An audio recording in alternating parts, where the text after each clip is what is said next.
buffer solution allows for a moderation of pH change upon addition of acid or base. A buffer solution is allowed or able to do this because it's a solution of a weak acid and its salt or its conjugate base, or it has a weak base and its salt or a conjugate acid. It resists change in pH from the addition of acid or base. Instead, the pH changes very slowly as the ratio of conjugate base to acid or base to conjugate acid changes. Now, buffer solution only works well if the acid and the conjugate base, or base and conjugate acid, are similar and they're within 1 to 10 to 10 to 1 molar ratios, i.e., you're able to use the Henderson-Hasselbalch equation. A demonstration of a buffer is one in which we have acetic acid and acetate within solution. Now, if you add hydroxide to this solution, normally in water the pH would increase drastically, but if you add hydroxide, that acetate is consumed by reacting with the hydroxide, and so the hydroxide is also consumed. Instead of changing the pH, you've only lost some acetic acid and gained some sodium acetate. But if you were to add acid, so hydrochloric acid as an example, that acid would be consumed by reacting with any acetate present in solution. Now this would form acetic acid, but again, you would only be changing the ratio of acetate to acetic acid instead of increasing the concentration of protons in solution. So we can go through a mathematical example of a buffer in which we have first just a common ion solution, one in which we have ammonia and ammonium chloride, so a base and its common ion, ammonium. Now you can calculate the pH of this solution by using the Henderson-Hasselbalch equation as was shown in the last video. The pH of that is 9.47. But as you add sodium hydroxide to that solution, you'll see that the pH will not change very much. Consider an example in which we have 2 liters of a 0.5 molar ammonia solution, and there's also 0.30 molar ammonium chloride within that solution as well.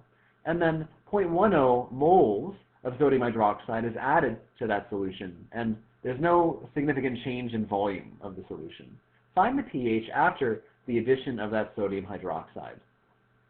Okay, so first you see that we have 2 compounds which will dissociate 100% in water. We have sodium hydroxide. This breaks up into sodium ions and hydroxide. And we know that sodium is a spectator ion in these acid-base reactions. It doesn't react with anything or even with water, so we can just ignore it from there on. Similarly, ammonium chloride dissolves 100% in solution, giving us ammonium and chloride is yet another spectator. It doesn't react with water or anything else. So now we see that we have to consider how that hydroxide is going to behave in solution. Now hydroxide is a base. It strips protons from compounds. And it's more likely to strip protons from ammonium than from ammonia, being that ammonium is a much stronger acid than ammonia. So we have to then write out that hydroxide will react with ammonium, and then stripping its proton will leave us with ammonia. But you also see that we cannot use an ice table in this case.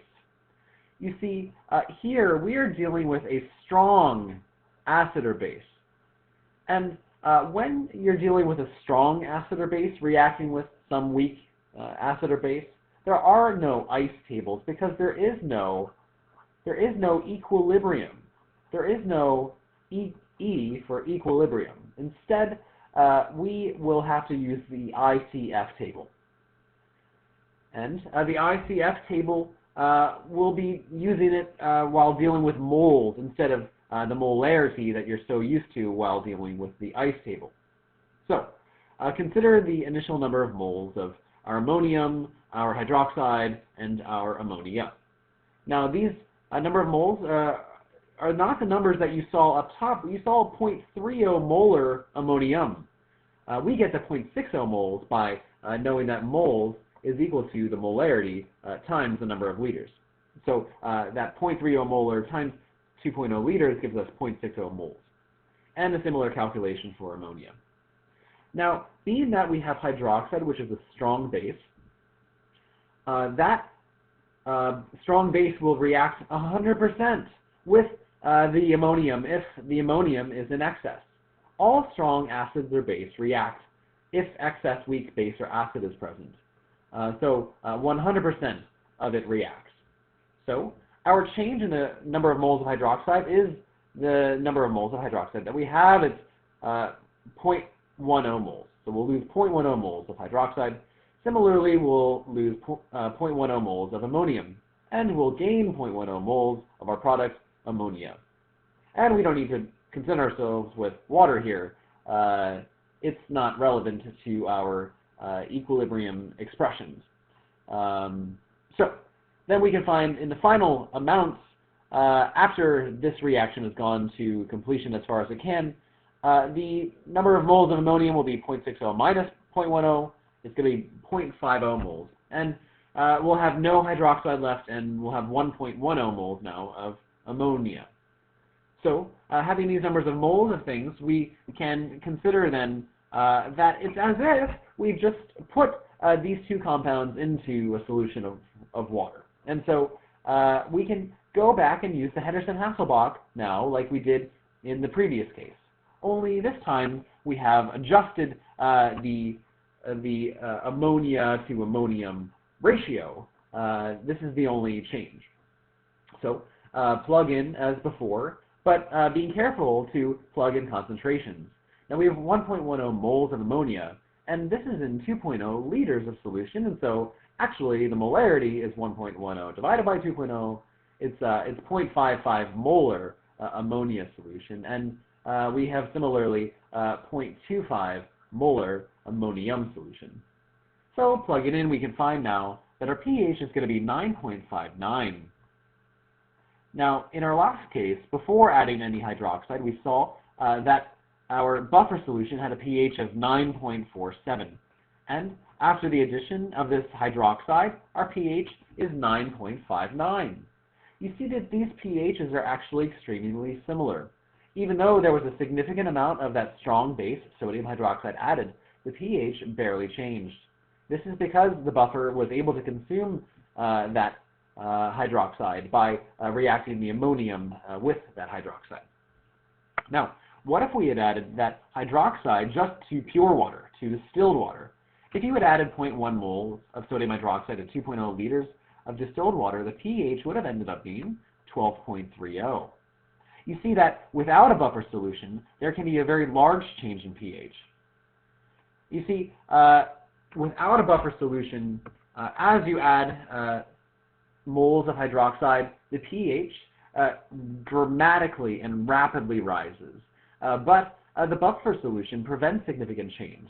In fact, the pH barely changes, only going slightly up as you add hydroxide, until some point, though, where your buffer is consumed, where its capacity has been reached. So at this point example, where all of our, or perhaps almost all of our ammonium has reacted with hydroxide, now, at this point, all that is present in solution is ammonia, and that cannot react with hydroxide.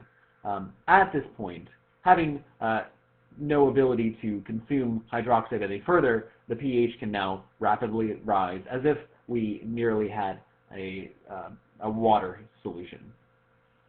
Thanks for watching, guys.